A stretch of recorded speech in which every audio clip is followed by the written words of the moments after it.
Okay, I think we're going to go ahead and get started. Hello everyone.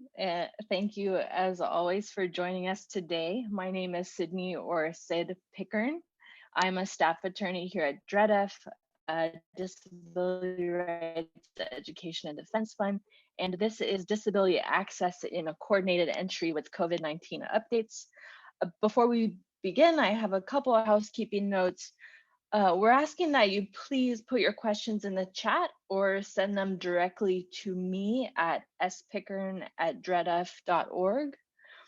Or you can leave me a voice message if that works better for you. My contact info will be posted at the end of the training, and I will follow up with everyone on their questions individually. We will also be posting the training on our housing policy page at dredf.org. And we will send the PowerPoint along with the notes around after the training to the folks that registered. And very briefly, as many of you know, DREDF is a national law and policy center by and for people with disabilities. And we work on a wide range of issues of disability rights issues, including access to housing, healthcare, and education. We are also a support center for frontline legal service providers across the state, which means that we are here to provide technical assistance on disability rights issues, including, of course, disability rights in housing. And just as a reminder, we will be having a number of trainings in the coming months, including one on challenging local anti-camping ordinances with disability rights laws. So stay tuned for that. And again, I would want to thank everyone for joining us today. And with that, we're going to go ahead and get started. And I'm actually going to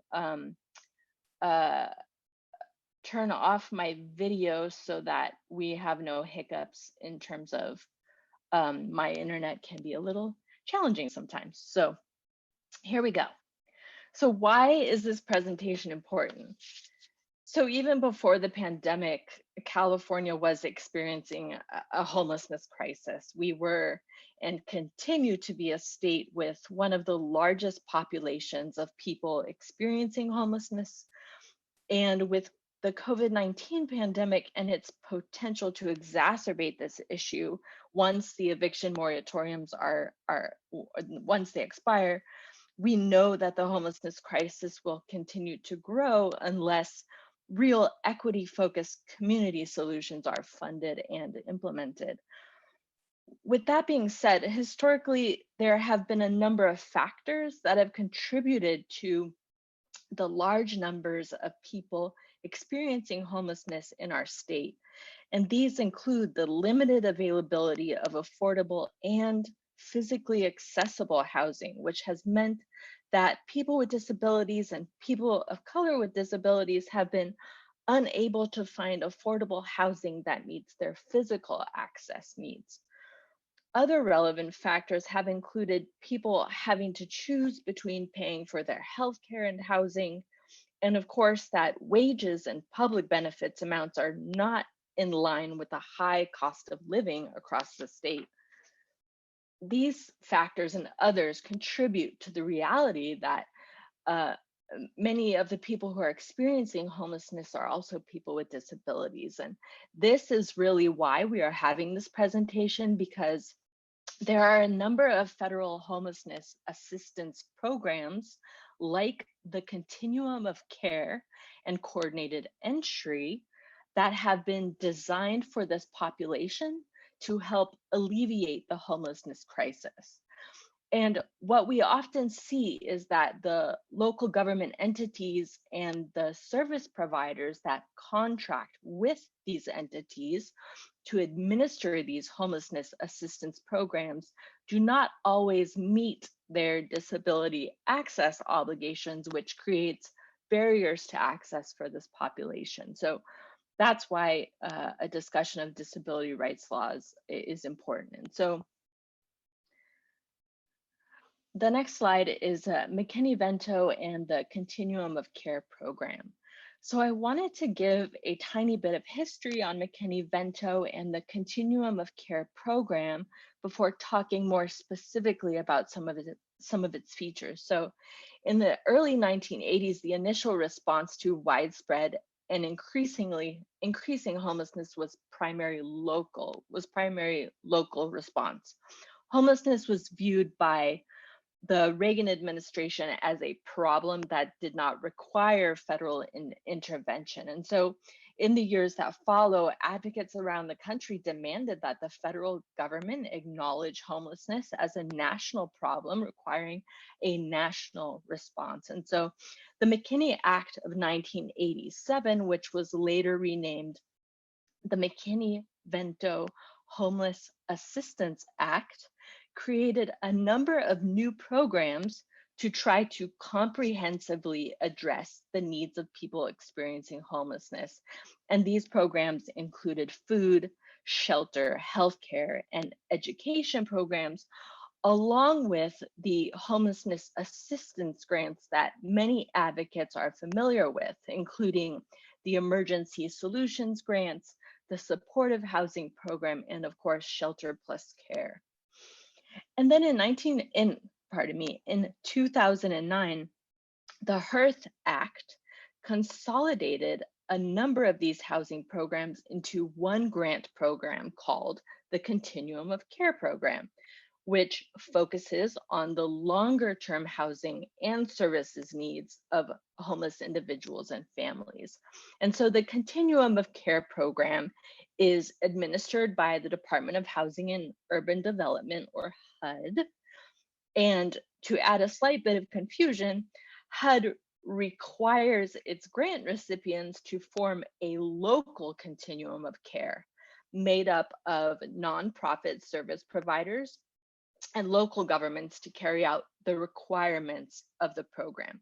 And of course, as we'll discuss, these programs are also obligated to comply with disability civil rights laws.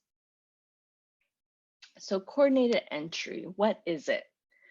So per the Continuum of Care regulations, each continuum of care must establish and operate a centralized or coordinated assessment system.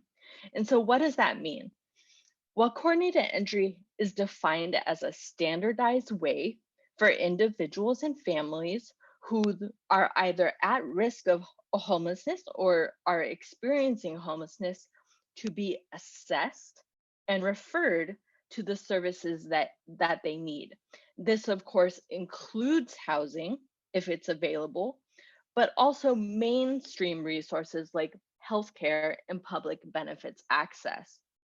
And because of the limited availability of housing, coordinated entry is also used to help communities prioritize people who are most in need of assistance, which is often people who are identified as being chronically homeless. And chronically homeless generally means people with disabilities that have experienced homelessness for long periods of time. So generally, how this works, or how it's supposed to work in theory, is that people experiencing homelessness or housing insecurity call, physically travel to, or are outreached to by coordinated entry providers. They describe their needs. They receive referrals to mainstream services, again, like healthcare and public benefits. And if they meet the prioritization criteria, which will often be chronic homelessness plus additional quote unquote vulnerability factors, then they should be eligible for the longer term housing that's available. And often longer term housing may not be immediately available. So before COVID-19, this meant that shelters were often the only available resource, and even then, shelter spaces were few and far between.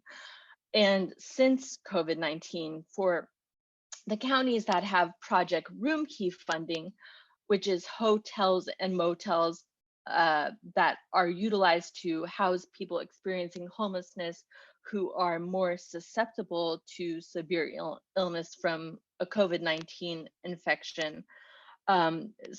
This these hotels and motels have been utilized. But I think it's fair to say that the availability of permanent housing for this population is still very, very limited, and that as always, inflows into homelessness are still outpacing the corresponding exits through either hotels, rapid rehousing, or permanent supportive housing programs.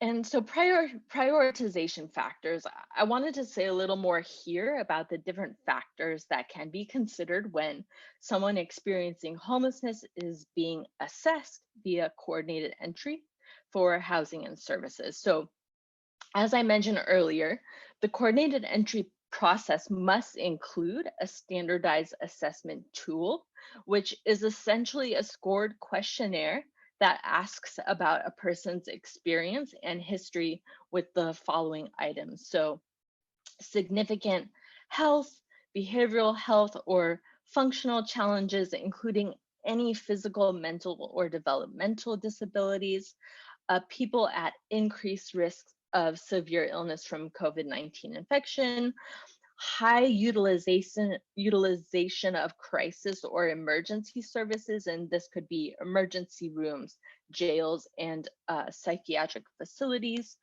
risk of continued homelessness, and then domestic violence experience and other factors that are determined by the community based on the severity of the need.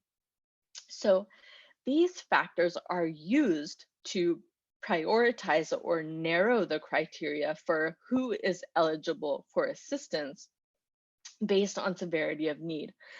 There is no required assessment tool put forward by HUD, and most jurisdictions seem to be using some version of the VI SPDAT, which is a vulnerability index assessment tool that requires minimal training to administer, but has been criticized for its weaknesses in its reliability and validity.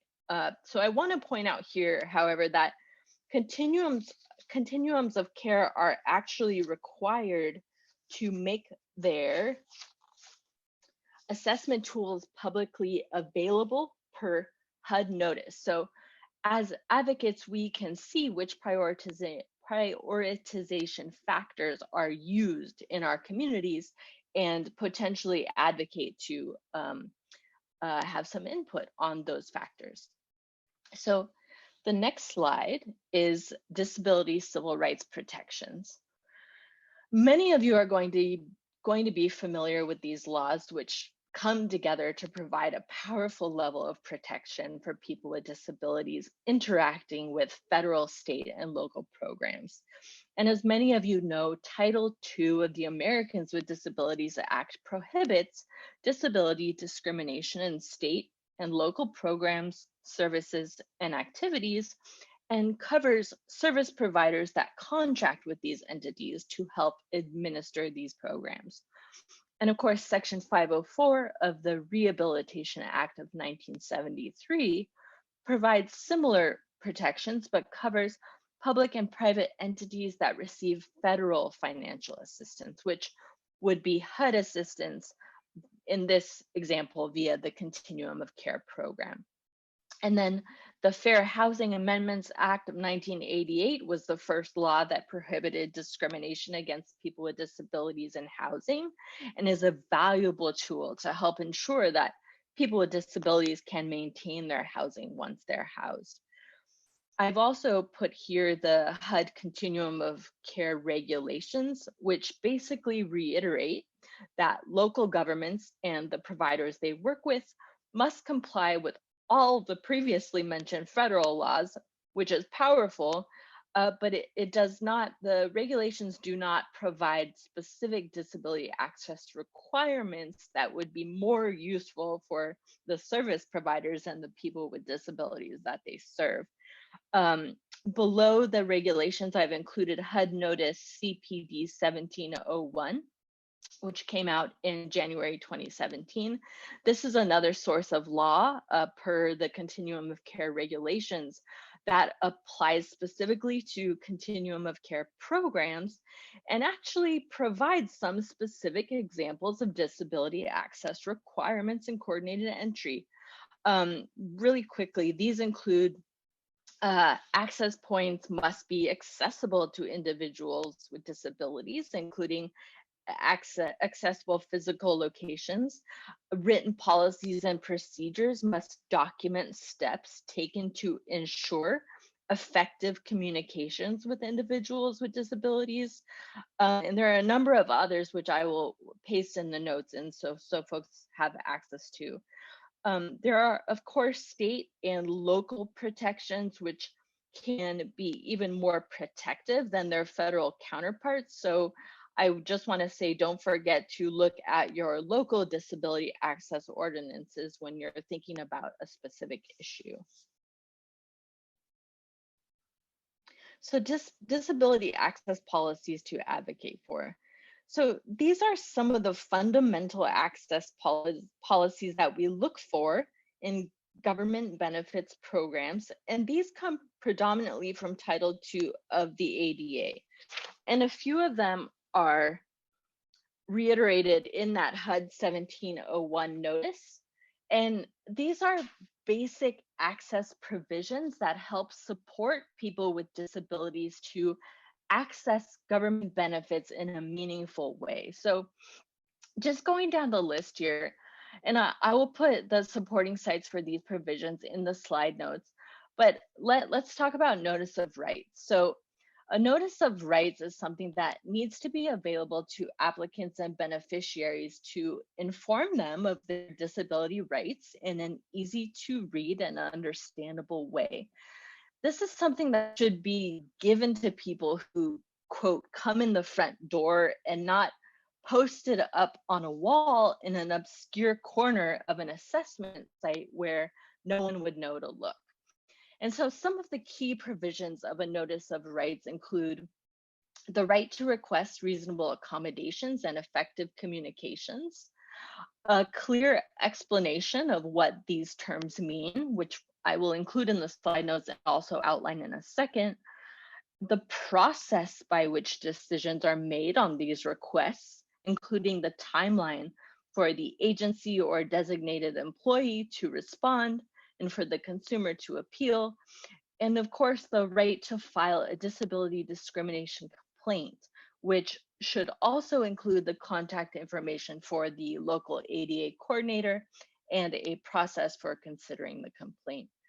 And just for folks who may not be familiar with the concept of reasonable accommodations or modifications, these are reasonable changes in the way an entity or provider conducts an activity, including changes to what that entity requires the consumer to do as part of the program.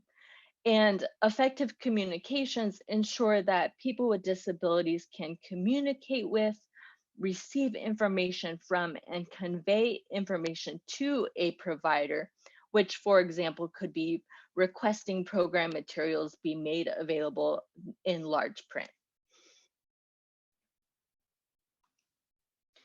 So moving on to the next slide, hidden disabilities. I wanted to briefly address this movement around people with disabilities that maybe don't identify as being a person with a disability, who may not know exactly about the assistance that they're entitled to, or who just may have difficulties articulating what they need. And so the movement really is that public benefits administrators proactively identify these individuals and offer assistance instead of relying on a request to trigger this right. And of course, there's a balance here. And that balance is really between the autonomy on the one hand, the autonomy of a person with a disability on the one hand, and the risk of program exclusion on the other. And the ultimate aim is to make sure that people aren't denied services because they may have difficulty communicating what they need. And so this is really an area where staff training can be crucial, and we will also get into that in a couple of slides. So examples of reasonable accommodations in coordinated entry assessment and matching. First, I've included here some examples of accommodations that are relevant to people with disabilities going through the assessment and matching process. The first one is that conducting in the field assessment. So having coordinated entry staff or providers or even mobile outreach teams being able to go where the people are who are not able to just jump on a bus or get in a cab or who just don't respond positively in a closed environment, and being able to assess these folks where they are. And this is really important. The second one is making warm handoffs for referrals. Now, this is also something that's very common sense, and should be commonplace, and where instead of just handing someone a piece of paper with a number to call on it, you actually have staff that help initiate contact with the referral provider. And this could also include actually providing transportation assistance to the referral site. And so going down the list, the next one is providing help with understanding or completing forms. And so if a coordinated entry staff person or a provider has a reason to believe that a person sitting in front of them applying for their program may have difficulty filling out forms that are essential to that person's eligibility for the program, the concept here is offer that assistance, and of course, provide the assistance if it's requested. And the last one on the list here is assistance with gathering eligibility documentation. So a number of verifications are required once you are assessed as eligible for housing assistance. This process is sometimes referred to as becoming document ready, and this is something that can often be challenging for a person to do without assistance. And so, of course, we look for this to be built into the coordinated entry process. And we'll talk a little bit more about this one on one of the upcoming slides in terms of a COVID-19 related waiver for a certain form of disability documentation. And we'll get to that in a few minutes. So disability access training. As we discussed, disability access training is something that local governments and their contractors who provide coordinated entry related services really need to do, because these service providers are not disability rights experts. They're working with a multiply disabled population and they need guidance and oversight. And so these are some of the training topics that are key. So just going down the list here, uh, reasonable accommodations in the context of coordinated entry. So providing training on what are common and maybe even not so common examples of reasonable accommodations requests. What constitutes a request for a reasonable accommodation? You know, what type of language should frontline workers be looking for? And of course, remembering that there are no magic words for a request. How to respond to requests for reasonable accommodations. We talked about this before, so this is about having a process in place to respond to reasonable accommodations requests, including following a timeline and providing the opportunity to appeal a denial of a request. And then whether and how to offer an accommodation to an individual who has not explicitly asked for one. We were talking about this too in terms of hidden disabilities and identifying needs and not requiring a verbal request to trigger the accommodation. And then the last one here is when to consult with a supervisor or another person about a reasonable accommodation. And this goes back to educating staff on reasonable accommodations and the purpose they serve, which ones are likely to be automatically granted and which ones may require further input from someone with additional knowledge of the law and the program. And actually, this item is the last one, and this is when and how to contact the city's ADA coordinator. And this is something that we rarely see built into these programs, but the ADA coordinator can and should be involved in these types of homelessness assistance services, especially where there is such a large population of people with disabilities. Permanent housing and matching with units. So this is something that should also be part of the assessment process. And that is a process for matching accessible units to people who need the accessibility features of that unit.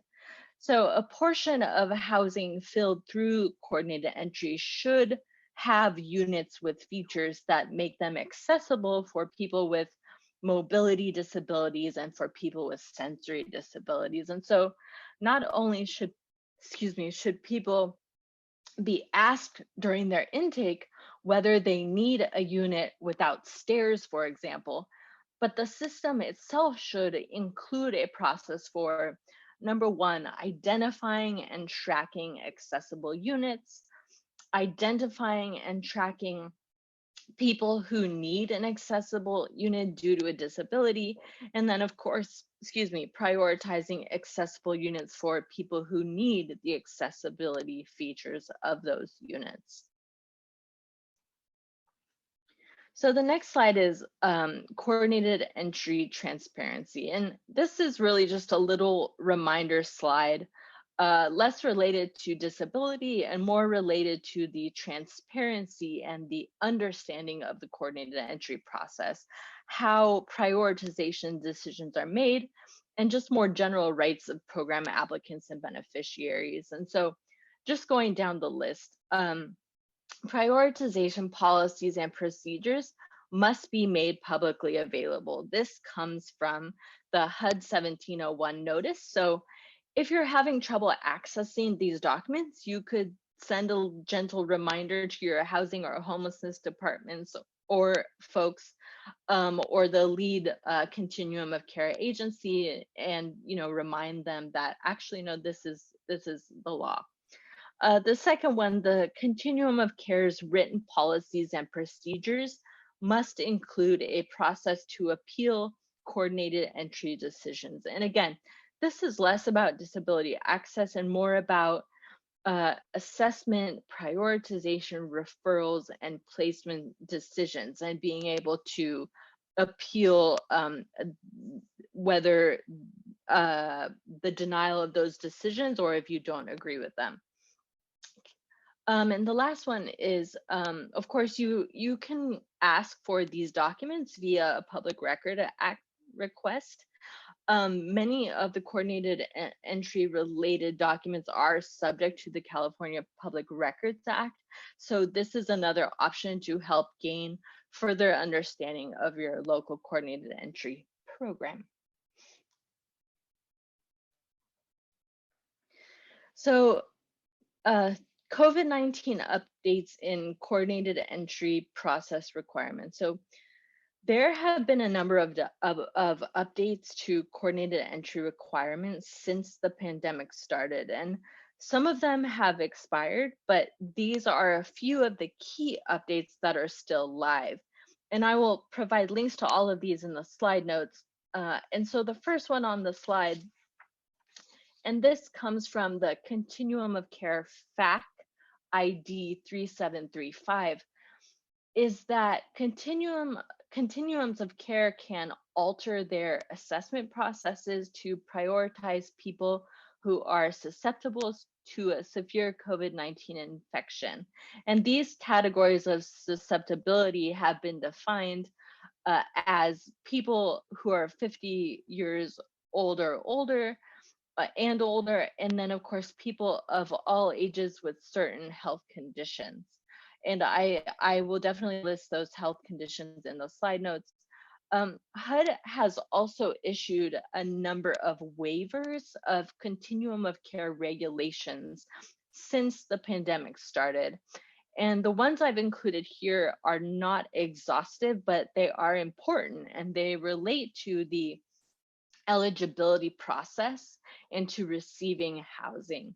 And so just going down the slide, the first one is waiving the requirement to obtain additional documentation to confirm intake staff recorded observations of disability. So the current regulation is that people who make it through the assessment process, who are prioritized for permanent supportive housing, must provide some form of evidence of disability. And one of those forms is an intake worker's observation. And that intake worker's observation must then be verified with additional confirming evidence by the person with this disability within 45 days of the application. And so the current waiver waives this requirement of providing confirming evidence until, and then the language of the waiver is until public health officials determine no additional special measures are necessary to prevent the spread of COVID-19. So this is really helpful because it means that a person could be eligible for housing much faster and not made to run around to locate this type of documentation. So the next one is allowing for temporary stays in institutions to 120 days or less.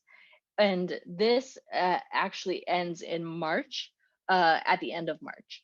And so which is important to know because that's soon. So per the current regulations, to be eligible for housing, for prioritization for housing and services, you have to be currently experiencing homelessness for long periods at a time. And one definition of currently experiencing homelessness is someone exiting an institution where they lived for 90 days or less and lived in an emergency shelter or place not meant for human habitation immediately before entering the institution. And because people are residing in institutions for longer periods of time as a result of COVID-19, for example, longer time in jail due to a postponed court date, due to court closings or courts operating at reduced capacity, and longer hospital stays if one has been infected with COVID-19, HUD has extended the period to 120 days. However, at this point, again, the waiver is only in effect until the end of March. But I would definitely look out to see if there will be any extension of that. And then the last one on the slide, it gets rid of the 24-month limit on rental assistance for rapid rehousing for certain people.